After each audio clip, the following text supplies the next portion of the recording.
So I just want to give you a heads up. This video is not like a how-to video. I just haven't shot a video in a long time, and it's kind of just, you know, me working out some problems that I'm having on the car there. So, you know, feel free just to kind of tag along, and hopefully you enjoy this for the entertainment value if there's any in there. Anyways, here we go. Hey, how's it going there? Hope you're having a great day. And it is sunny and hot today. So I decided to come out and do some work on my car. Mostly because actually went and started. So I was going to make a video. I was thinking of putting a little vent valve on that there. So I went to the store, picked one up, and then I couldn't get my car started. And I thought it was my alarm. And I kept fooling around with it, thinking it was out of sync and stuff, and finally got it.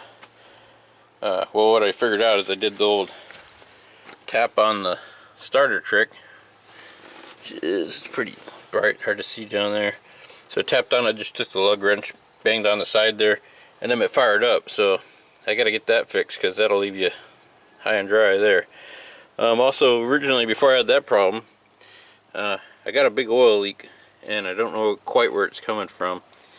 And I don't know if it can even, if it can come out of here or not. That's a potential, but I don't think it's coming out of there. I hope it's not coming out of there. I think it's probably this plug here, but I'm not sure. So I'm gonna clean this up, try to pin out where that's coming from, and then I was gonna, since I gotta get to the starter, I don't have to take a lot of stuff. Well, that's what this video is gonna probably start on, is getting that starter out. I also think I'm gonna take the valve cover off, maybe paint that. So anyway, it's really hot, so I'm just gonna do a little bit of work. I want to do it in the evening, but if I wait till the evening, then something will come up, and then I won't get it done. So I'm just gonna do a little bit of work, take a break, and do a little bit of work. Don't have any cover here. Of course, once I pull the starter, I can't really move the car around too much. Anyway, so that's what the game plan is. I'm thinking what I'll do. I'm gonna take the air intake off, just to give myself some more room, because that's pretty easy to do. I'm gonna mark my distributor.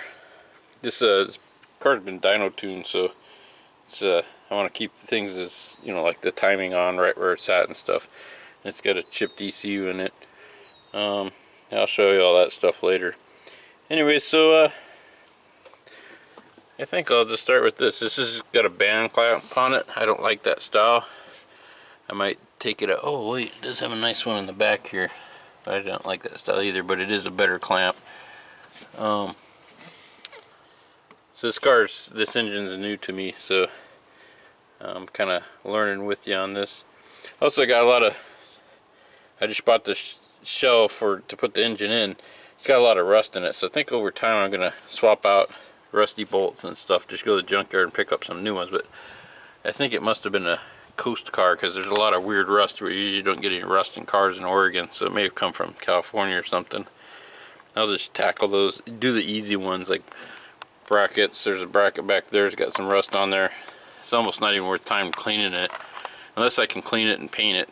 I'll probably just pick up one off of a junkyard and swap them out as I move along. So let me go get some tools, and I'll just take off these band clamps, or just probably this front one, and get this out of the way, and I'll pick it up after that. Alright, so I got that intake off. I just brought it in here. It's kind of get an idea how bright and hot it is out there today. I just used one of these guys. They usually, you take this piece out, you probably use one of these. Just take the unscrew the bolt there, and loosen the band clamp and pulled it off there. So I'll go out and take a look. I'll show you the starter there. Okay, when I come out here, I gotta actually wait for my eyes to adjust. It's so bright, but it probably shows good up on camera. So this is obviously the starter. I think I'm gonna try a rebuild on the starter. I usually don't do that unless it's not at original Denso. If it's an aftermarket Chinese one, I don't think it's worth repairing, but I'm hoping it's original OEM. I don't know what these blue dots on there. Hopefully it hasn't been remanufactured already, or as long as the shells, we'll take a look at it. That'll be a different part of the video. So the first things I'm going to work on is, well, not necessarily the first, but there's a bolt here for your battery cable, and you can see down here there's a clip-on cable. I have a good view shot. Oh, here's a better shot of that.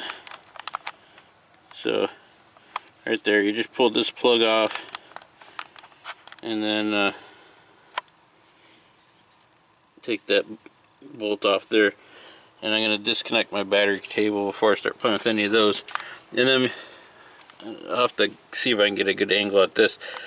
There's going to be probably a 14 millimeter, I'm not sure, bolt over here and one over here holding the starter in. So I'm just going to disconnect all those things and then take it off. And again, you want to disconnect your battery cable because you're playing with your starter. The last thing you need to do is accidentally bump it while you're working on it. So that's my next thing. Here's that band clamp. I'm going to change this out. I'll show you what kind I'm going to use. I should clean all this stuff up as I'm working on it. So this is not a how-to video. It's just me kind of doing stuff on a lazy hot summer day there. Yeah, it's coming to get some tools from the back here, and I realized I have an engine. I can show you that starter way better. So, well, maybe not, it's so dirty. So there's one of the bolts there, and I cannot see that. You got to take off. Here's a wire. This is not exactly the same, but it's the same concept. This is where under here would be that bolt that I showed you. This just pops off. So you got that guy right there, and then here's another dirty old one right there.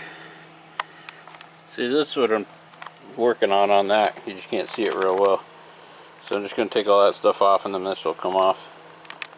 Okay, to show you what I've done so far. Of course, I took the battery cable off there, and then I took that nut on it. This is a 13 millimeter, which has probably been rebuilt or something. Just an odd size.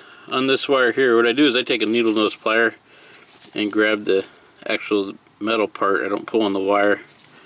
I just unconnected that there. And then there's the battery cable that was on the starter. I just took that nut off. There's a washer there, so you don't want to drop that off. And then I put that back together so I know where the parts are. So that's all there is to really getting the electrical off the starter. There's the, you can see that nut there. That's the next one I'm going to loosen. And then the other one's down on that side like I showed you on that other starter.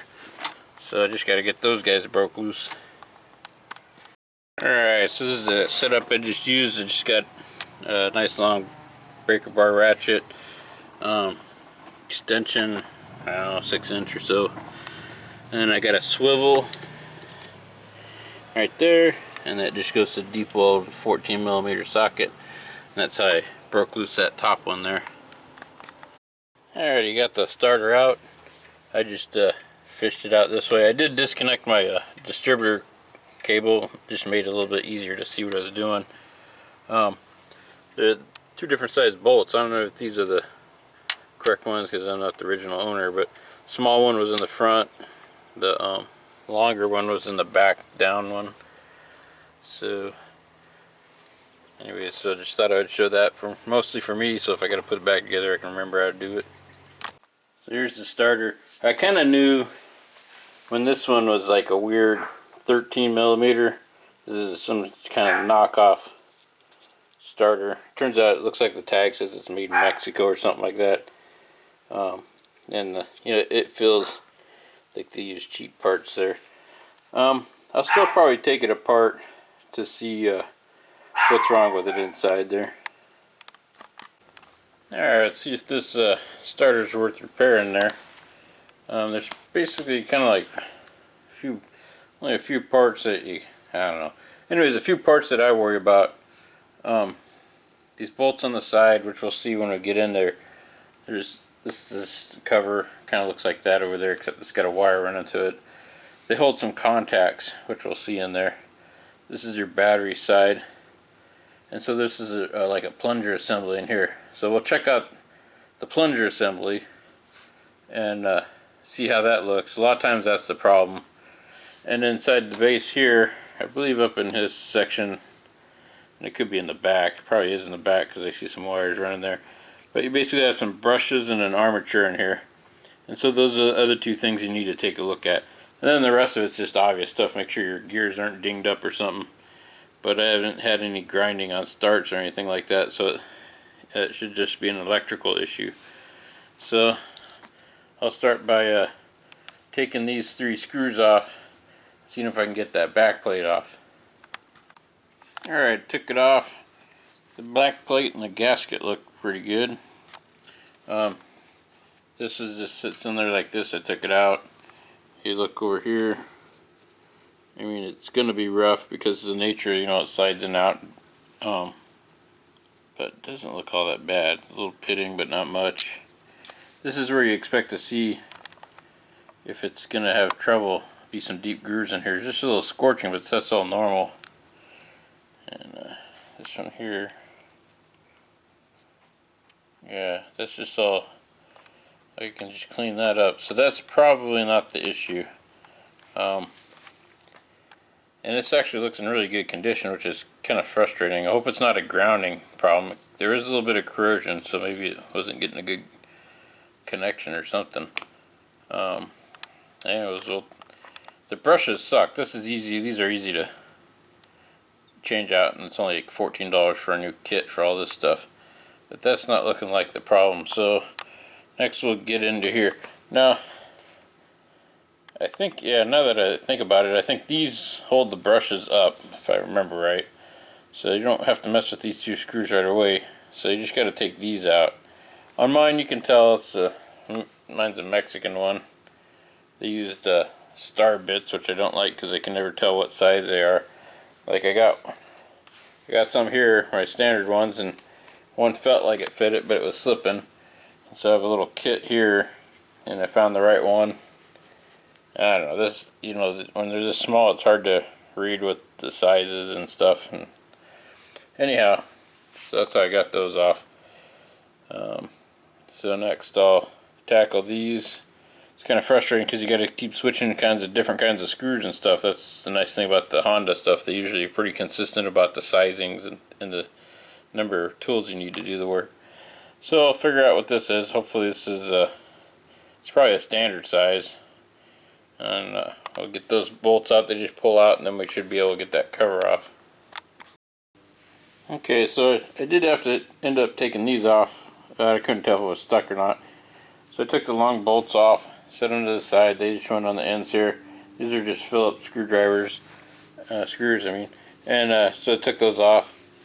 And then I had to tap it a little bit, but I got this out. It's already got rust on it there a little bit. It's kind of cheap metal. Let's see. So this is I'll play around with this, and this is where the brushes and bearings and, well, there's some bearings here, but this is the brushes, and this is probably going to have bad brushes, which I'd be shocked because this is looking so new. These shouldn't be worn down yet, and so I doubt that's it. My big fear is that the armature is bad, and because it's expensive to make good armatures. But it might not even be this. We'll keep digging around and take a look there. Okay, so for on the armature, what you want to look for is on cheap like weed eaters and stuff. You'll see this a lot. The armatures, you can usually tell they're bad because see how these, you know, they're nice and lined up there. These will actually twist on cheap ones. So all these lines are all straight, so that's a good sign. The next thing you want to look at is this is where the brushes make contact, and just kind of feel there, but they all look good. Usually there'll be a bad spot, and a lot of times the brushes will get to that bad spot, and that's why it can't turn. So it's looking more and more like this is good. The bearings feel good. Let's see if how you get to these brushes there. I'll play around, but yeah, you can see the top of the brush. There's plenty of life left in these brushes. So it's starting to make me think that the problem wasn't in the starter. So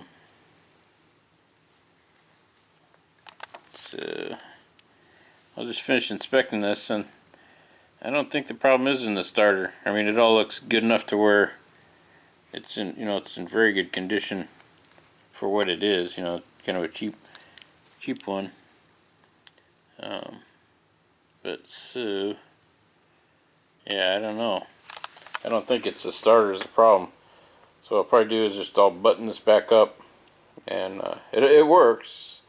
I gotta figure out why, when I tapped it though, that caused it to start. So that's making me suspect the starter.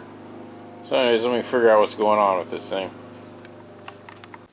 So as I was putting these back together, I was noticing, man, there's kind of a big gap here and here. Then I remember there's supposed to be O-rings in there. So they must have had a bad day in Mexico when they were building this thing and they forgot to put the O-rings in. Probably just ran out and pushed out the assembly line anyways.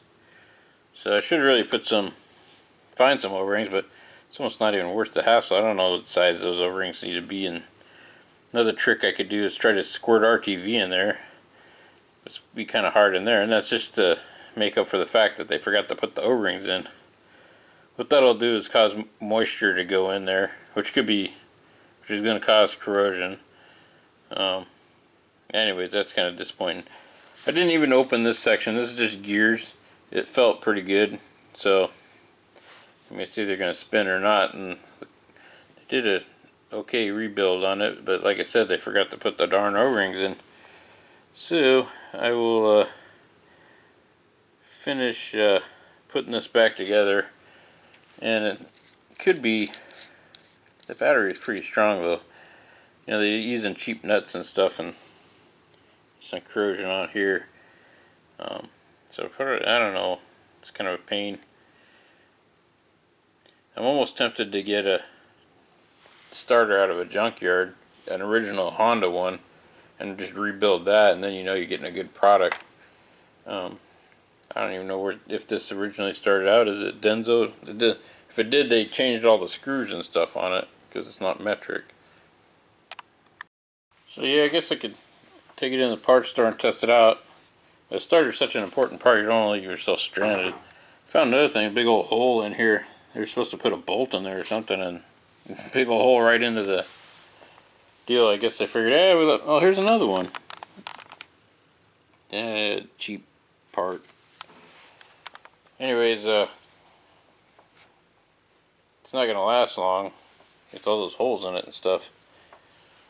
But is this supposed to be buttoned up? This is why you should be able to, like, if you go through the rain or something, splash water in your engine bay while you're driving, you can't control that. Water's going to be getting in. You know, that could be very well what happened. You know, maybe it's got some water in these holes and kind of shorten things out. That's not good. Well, so I got the starter all put back together, and I decided what I'm going to do is I found one on eBay. It's for the Integra. You got to make sure everybody doesn't tell you to after you almost order. You got to watch out that you're getting a manual starter for a manual transmission, or else an automatic one. And a lot of places will kind of not tell you that till the very end, or you got to dig to make sure you're getting the right starter for your car. So I ordered a starter off eBay. It's going to take a while to get here. My game plan is to get that one. Hopefully it's OEM. It says it's OEM. We'll find out when we get it. And take it apart, clean it up, see how it looks on the inside. And if it needs to be, you can get probably about for 20 bucks, you can get a kit to redo all the components inside the starter that typically go out. And so anyway, so that's my game plan right now. So I'm going to finish up this video. Maybe when I get the other one in, I'll shoot another video showing me checking the new starter out, or the new to me starter out. Anyways, thanks for watching. Hope you enjoyed this.